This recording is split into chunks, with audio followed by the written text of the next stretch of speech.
Gloria al Señor. Amén. Dios los bendiga, hermanos. Amén. ¿Cuántos tienen alabanza para Dios? Gloria. Bueno, hace saludarlos aquí a todos en el nombre del Señor Jesucristo. Y de una manera muy especial a mi hermana Mario, a Isabel, a Dora. Ya pues una familia muy apreciada, muy querida. Y me alegra poder estar en esta noche para compartir con ustedes aquí la palabra de Dios. Esperamos que sea el Señor glorificado en nuestras vidas a través de su palabra. Vamos a leer el Salmo capítulo 42. Para no tener los santos de pie.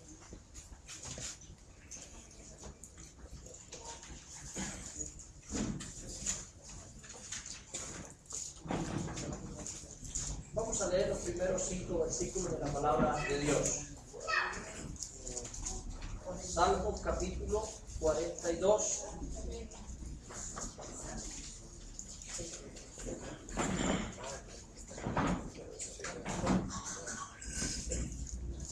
¿Todos están ubicados? Vamos a leer hasta el verso 5 todos, a una sola voz. A ver, vamos a leer con buena atención. Dice la palabra de Dios: como el cielo brama por las corrientes de las aguas, así brama por ti, Dios de la armonía. Y altamente de Dios, Dios mismo, cuando mi rey se delante de Dios, fueron mi lágrimas sacadas de la noche, y casi todos los días, todos mis actos, de acuerdo de las horas, derramando alma de tu reino, porque poco a poco de cosas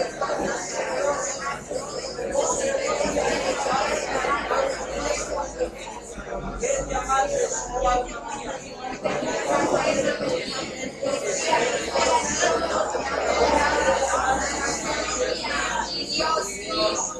Aleluya, gloria a Dios. Siéntese, hermano, en la bondad. Aleluya, aleluya. Bueno, gracias a Dios, de verdad me alegra que la obra de Dios aquí haya cada día creciendo. Y bueno, por lo menos ya está en una propiedad. Cuando estuvimos hace unos años por acá en una convención, todavía no había esta bendición. Amén. Y quiero también aprovechar y pedirles la oración para que Dios nos ayude y nos provea también una propiedad allí en San Carlos, ya que la estamos necesitando. Amén. La que, bueno, nos venden allí en estos momentos, es más, necesitamos 180,000 bolívares para comprarla. No la venden en un buen lugar, pero necesitamos el dinero y sabemos que Dios es el que puede proveernos esta vida. Entonces, para que nos ayuden a orar, que el Señor nos supla ese monto de dinero para comprar esa propiedad y tener un lugar donde congregar a la gente fijamente. Amén. Ya nos estamos reuniendo por medio de unas 40 personas allí en San Carlos, del estado Cojedes, y también, bueno, ya hay hermanos bautizados en el nombre del Señor Jesucristo, nativos de allí del estado Cojedes, llenos del Espíritu Santo también. Esperamos que Dios siga bendiciendo esta obra. Yo sé que ustedes oran por estas obras, que el Señor las prospere, y así lo ha hecho el Señor. Amén. Entonces hay que seguir trabajando en los campos donde no hay todavía la obra. Allí no había ni un solo creyente, y hoy por la gracia de Dios ya nos reunimos aproximadamente 40 en la escuela dominical, para la gloria del Señor. Bueno, hermanos, quisiera que en esta noche meditáramos en la palabra, ya que la palabra de Dios es viva. Amén. Edifica la vida, ¿sí o no? Y que necesitamos que esa palabra avive nuestras vidas y que esa palabra edifique nuestra vida, que necesita estar cimentada allí en la palabra del Señor Jesucristo. Quisiera que tratáramos en esta noche el tema: cómo derrotar el desánimo o el cansancio. Sabemos que en la vida hay momentos en los cuales nos cansamos. Amén. Si habláramos físicamente, aunque tenemos fuerzas, hay momentos que la vida siente que se cansa físicamente. Y así espiritualmente también podemos darnos cuenta que hay momentos en que sentimos cansancio. Amén. Y quiero decirles que esa parte que tenemos que enfrentar en la vida es una parte bastante peligrosa, porque eso es lo que hace que muchas personas se tiren a la derrota por completo. Cuando una familia se cansa en el hogar, está a punto de destruirse un hogar.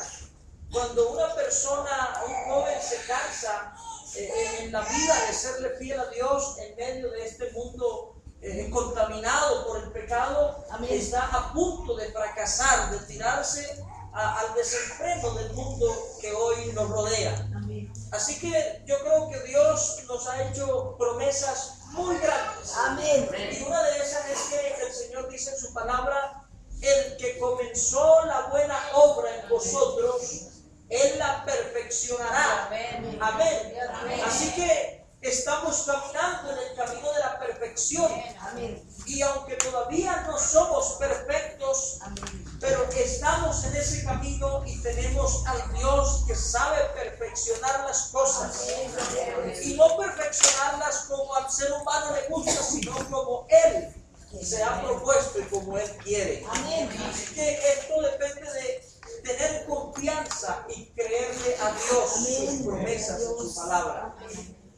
Hermanos, hablando del cansancio, el salmista expresa haber tenido como una experiencia donde estuvo allí como en medio de la fiesta, en medio de alegría, aún dirigiendo el pueblo en medio de la fiesta. Y qué bonito es dirigir a un pueblo, guiar a la gente con alegría, conducirlos hacia una fiesta. Eso es algo muy especial. Amén. Pero parece que a lo largo de este trabajo, él se encuentra con una experiencia que lo hace como sentirse abatido.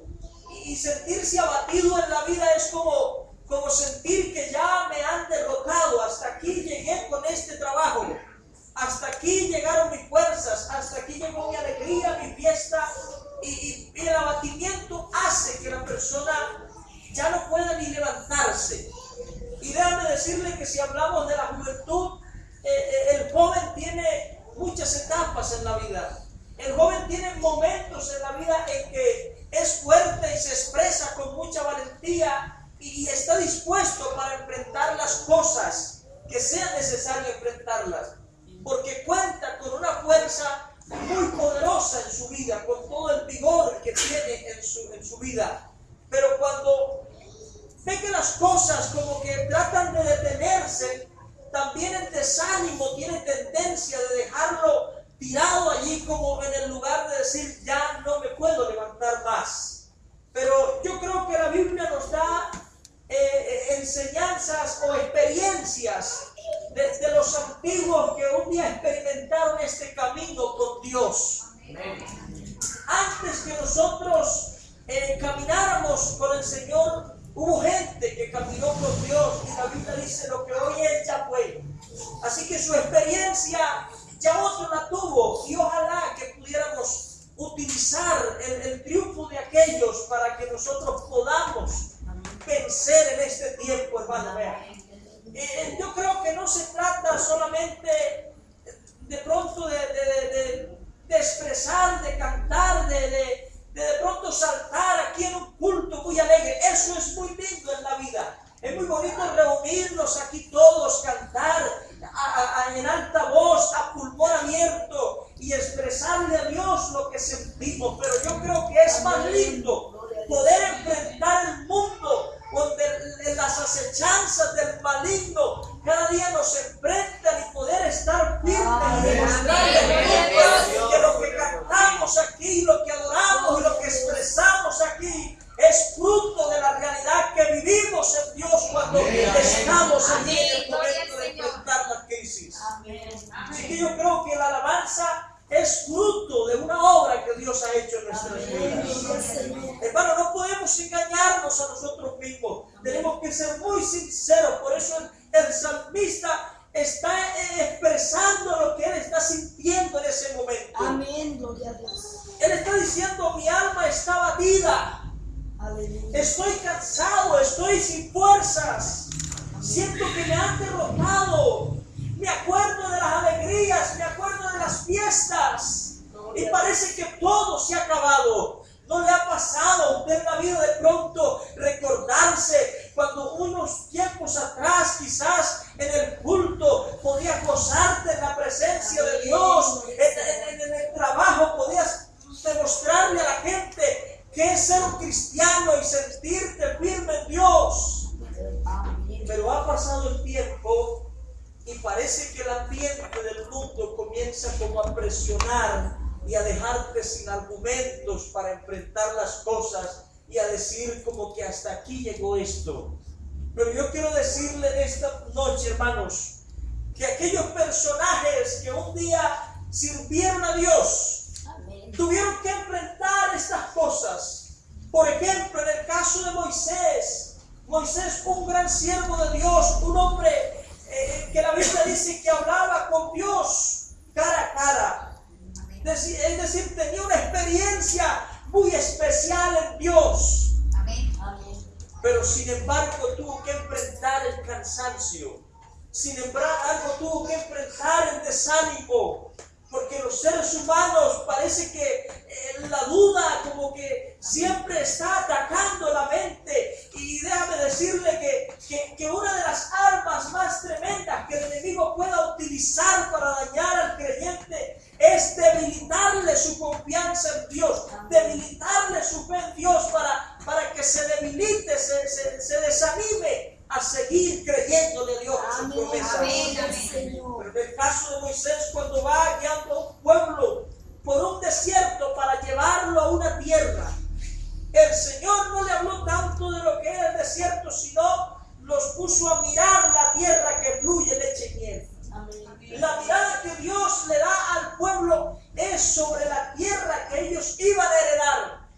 Y Dios quiso que el pueblo se metiera en la cabeza, en el corazón, que iban a ser parte de una tierra propia, de una tierra fructífera, de una tierra que iba a ser para bendición de todas sus generaciones.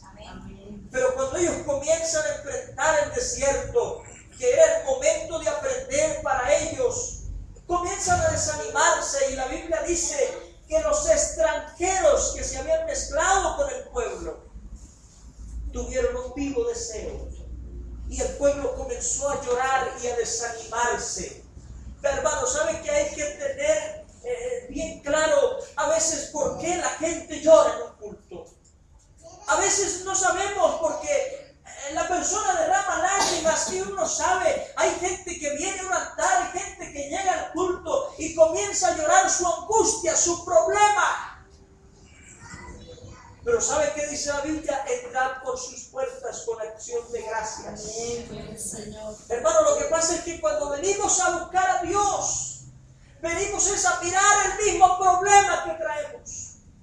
Pero qué bueno es que pudiéramos mirarlo a Él. Amén. Aleluya, pudiéramos mirar a Dios, encontrarnos con Él. Vea, Job miraba un gran problema en su vida y se sentía como aislado de Dios, pero él dijo, si alguien me diera el don de hallar a Dios, yo iría hasta su silla. ¿Por qué?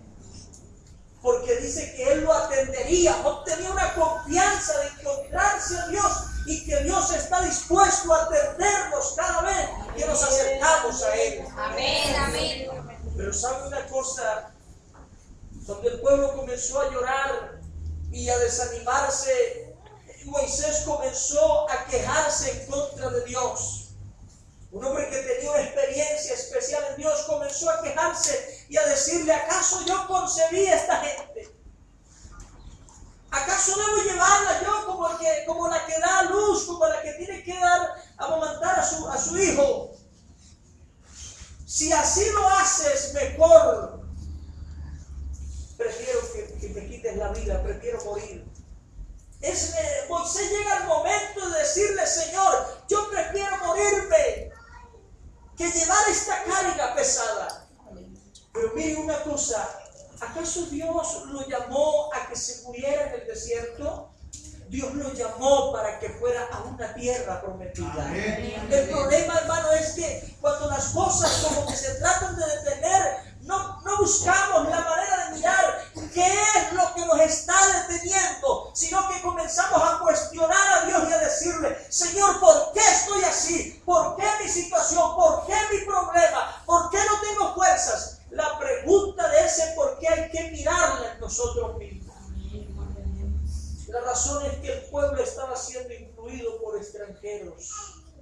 La razón es que a veces, hermano, mezclamos nuestro ambiente espiritual con el concepto del mundo, y por esa causa es que el evangelio a veces se convierte como en una carga pesada, hermano, porque nosotros tenemos que definirnos con Dios. Amén. El creyente que se define en Dios prospera y no lo detiene nada en la vida.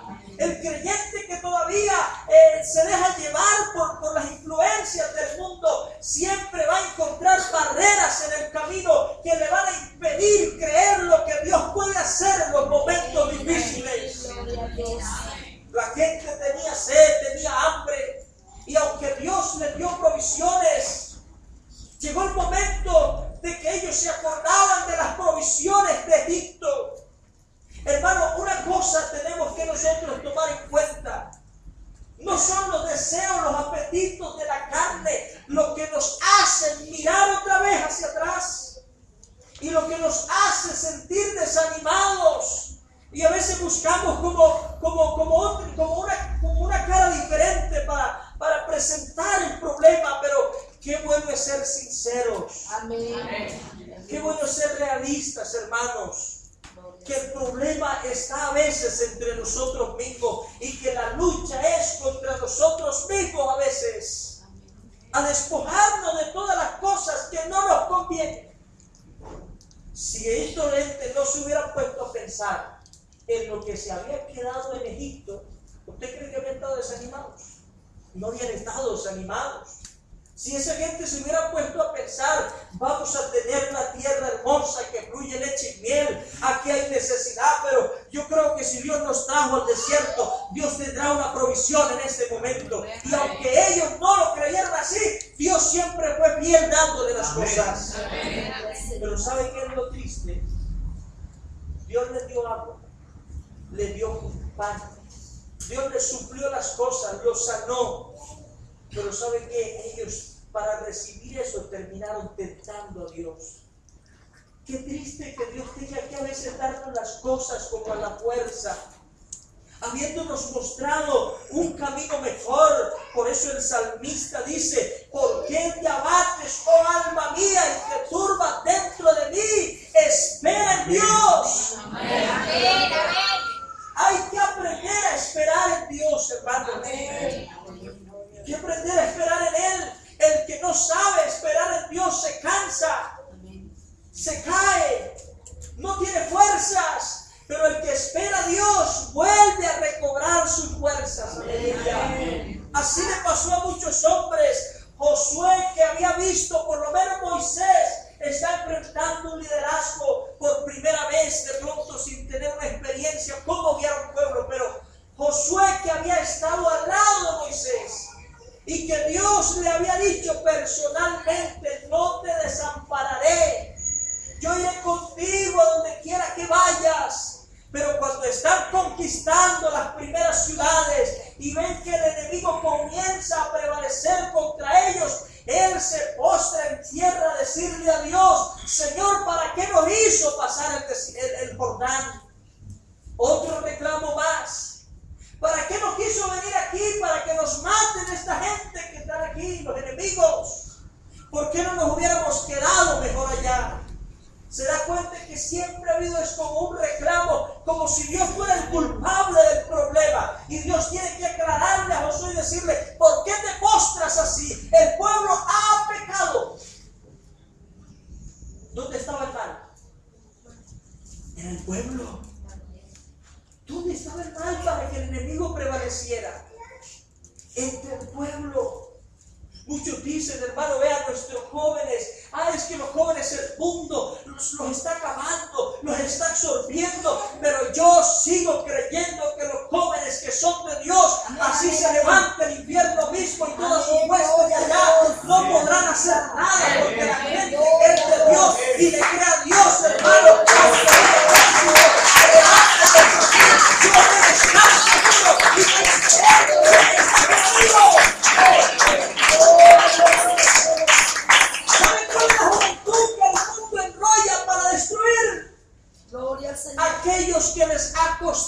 llamado despojarse del mundo y darle la cara a Dios y mirar que tenemos a uno que ha vencido al mundo del diablo y a sus demonios. Amén. El Señor vino y venció la muerte, venció al pecado en la carne, venció al diablo y sus huestes infernales, venció a todas las potestades que tenía el hombre subyugado, aleluya, y por eso mandó a que fuéramos discípulos, seguidores de Jesús, y por eso la Biblia dice: puesto los ojos en Jesús, el autor y consumador de la fe. Y él nos dijo: en el mundo tendréis aflicciones, pero confiad, yo he vencido al mundo. Amén. Así que en el mundo van a haber aflicciones, y porque tendremos aflicciones vamos a llegar aquí: Señor, ¿por qué esto? Señor, ¿por qué aquella situación, Dios mío? Algo quiere hacer Dios allí. Sí, lo que Dios quería con aquel pueblo es que ellos aprendieran a depender de Él, que aprendieran a confiar en Él, pero ellos no vieron las cosas de esa manera. Ellos vieron las cosas muy diferentes. Ellos decían: parece que Dios nos trajo aquí a matarnos de hambre. Parece que Dios nos trajo para presa del enemigo. O sea, siempre miraban las cosas al contrario de lo que Dios quería hacer. Entonces el problema no es de Dios, el problema es de nosotros. Por eso también el salmista dice en otro versículo, dice: Señor, abre mis ojos y miren las maravillas de tu ley. Pero hay gente que abre los ojos para mirar el evangelio como una carga pesada, como un peso sobre la vida. Pero a aquel hombre le dice: Señor, abre mis ojos para ver lo maravilloso. Hermano, lo que nosotros tenemos son cosas maravillosas. Hay que saber admirar. Amén. Así que tenemos cosas grandes y no hay que darles otro sentido, sino mirarlas como Dios quiere que las miremos. Por eso, hermano, vea, nosotros necesitamos tener esa confianza en Dios. Elías había derrotado a una cantidad de hombres, de profetas idólatras. Había clamado a Dios, había demostrado que Dios es capaz de hacerle juicio a los malos. El pueblo que estaba en contra de él, en contra de Dios. Y Dios le respondió con fuego, dándole a demostrar que era capaz de hacerle juicio, y le dio la autoridad y la capacidad de decapitar a todos esos hombres que eran profetas idólatras. Sabía que Dios lo había sustentado allá en un desierto, pero de pronto escucha un mensaje por allá de una mujer que dice: así me hagan los dioses y aún me añadan si yo no he puesto a este hombre como uno de esos profetas que él mató. Cuando Elías escucha eso, sintió miedo, se desanimó y comenzó a huir. ¿Y qué comienza a clamar a Dios? Él no comienza a decirle: Señor, tú que me respondiste que fuego, que me diste para demostrarle al pueblo que tú eres Dios, que haces volver el corazón de ellos hacia ti. No, él dice: Señor, no soy mejor que mis padres, quítame la vida. Parece que se aprendieron el lema de reclamarle a Dios como culpable del problema que había. Parece que Josué como que copia esto de Moisés. Y parece que Elías como que sigue copiando esta misma actitud. Pero déjame decirle, Dios no quería que él se muriera. El propósito de Dios era alimentarlo. Si él hubiera dicho: Señor, tú que me diste provisión en aquel desierto, tú que enviaste a los cuervos y me diste un arroyo para beber agua, yo necesito que otra vez sigas haciendo conmigo así. Pero ¿sabe qué estaba deseando? Morirse. Ahora la pregunta: ¿qué le dice a Dios usted cuando llega aquí al culto emproblemado? Es verdad que en el mundo encontramos aflicciones, encontramos cosas que tratan de acechar contra nuestra vida espiritual, pero ¿cómo llega usted al culto? ¿A reclamarle al Señor o a decirle: yo vengo aquí otra vez a adorarte porque sigo creyendo que tú estás conmigo? Cuando Jesús fue crucificado, le había enseñado a sus discípulos que él iba a resucitar de entre los muertos. Pero pasaron los 3 días y oyeron que había resucitado. Unas mujeres dieron aviso que Jesús había resucitado. Y unos caminantes por allá en Maús, el Señor se acerca a ellos y ellos van hablando de todas esas cosas. ¿Y saben qué le dicen ellos al mismo Señor sin conocerlo que era Él? Nosotros pensábamos que Él, creíamos que Él era el que iba a restaurar a Israel. Como quien dice, ya, eso no se dio. ¿Sabe qué tuvo que decirle el Señor? Que ellos eran duros y tardos para creer. El Señor tuvo que tratarlos de un corazón tardo para creer. ¿Sabe por qué a veces nuestra fuerza se van de tal manera que creemos que ya no podemos seguir? Porque somos muy tardos para creer en la promesa de Dios que tiene para nosotros, hermano. Vea, el diablo está en su lugar, el mundo está en su apogeo, y que esté el mundo en lo que esté, los demonios en lo que estén, nosotros estamos colocados en lugares celestiales con Cristo Jesús. Y la Biblia dice que nuestra vida está escondida con Cristo en Dios. El que se mete en Cristo, hermano, cuando el diablo viene a mirarlo, lo que ve es a Cristo, y él sabe que ahí no puede hacer nada. Estimado joven, métase en Cristo y verá. No se le enfrente al mundo solo. No siga creyendo que anda solo. Al lado suyo hay un invisible. Amén. ¿Y cuántas veces te habrá preguntado por ahí, por boca de alguno de tus siervos? ¿Y sabe cómo lo trataron? Forastero. Eres tú el único que no sabe, como quien dice, ellos se la sabían toda y la realidad no sabían nada de lo que tenían que saber. Creían que todo había terminado allí, no sabían nada. Allí es cuando comienza la vida, porque el Cristo había resucitado y ahora hay una esperanza gloriosa no solamente para Israel, sino para el mundo entero. Hermano, ¿saben qué dice la Biblia? Quiero que leamos este pasaje para terminar en Hebreos capítulo 12. Dice la palabra de Dios: por tanto, nosotros también, teniendo en derredor nuestro tan grande nube de testigos, despojémonos de todo peso y del pecado que nos asedia, y corramos con paciencia la carrera que tenemos por delante. Aleluya. ¿Sabe que hay cosas que no son pecado, pero se convierten en un peso en la vida? Un peso que no te deja seguir creyendo las promesas de Dios. Un peso que no te deja orar. Un peso que no te deja ir al culto. Algo que no te deja concentrarte, hermano, en las cosas de Dios. Gloria a Dios. Entonces no solamente el pecado daña la vida, hay cosas que comienzan a cargarnos de peso, y entonces creemos que es el Evangelio que es así. Aleluya. Pero qué lindo es poder saber que el Evangelio es algo que nos quita la carga pesada. Jesús dijo: venid a mí todos los que estáis trabajados y cargados, y yo os haré descansar. Yo lo que he podido sentir en este Evangelio, aleluya, es descanso, aleluya. He podido sentir que la vida descansa, porque la vida sin Dios como que llega un momento que uno desea ya no existir más. Aleluya. Como que quisiera que todo se acabara y no querer saber nada del problema. Pero en Dios queremos saber más, porque en Dios la vida es bonita. Amén. Yo no sé cómo viene viendo la vida usted y cómo se sienta hasta el día de hoy. No lo diga a mí. Pero aquí en esta noche hay uno que conoce tus fuerzas.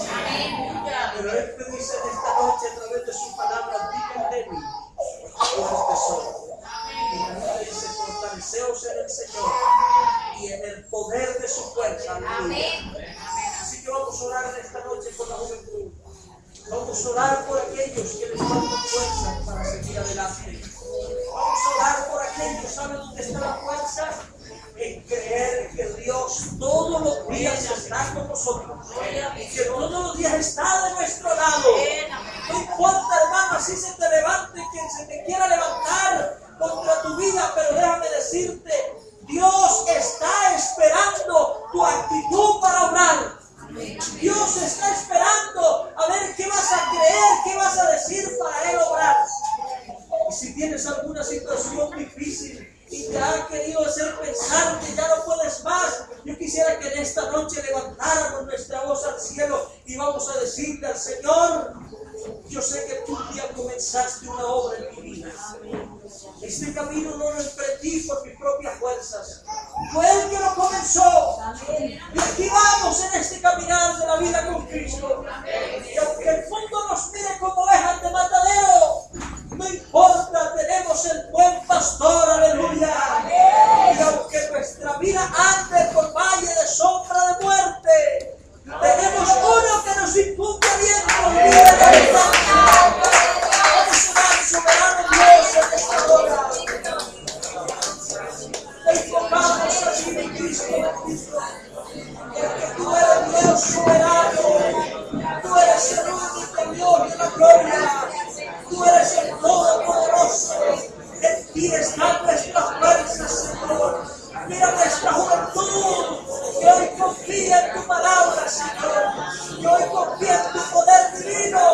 Señor Jesús, da las fuerzas a tus hijos para seguir mostrando a este mundo que tú eres nuestro Dios, amado Jesús. Bendice la vida de tus hijos. Fortalece la vida de tus hijos, Señor. Aleluya.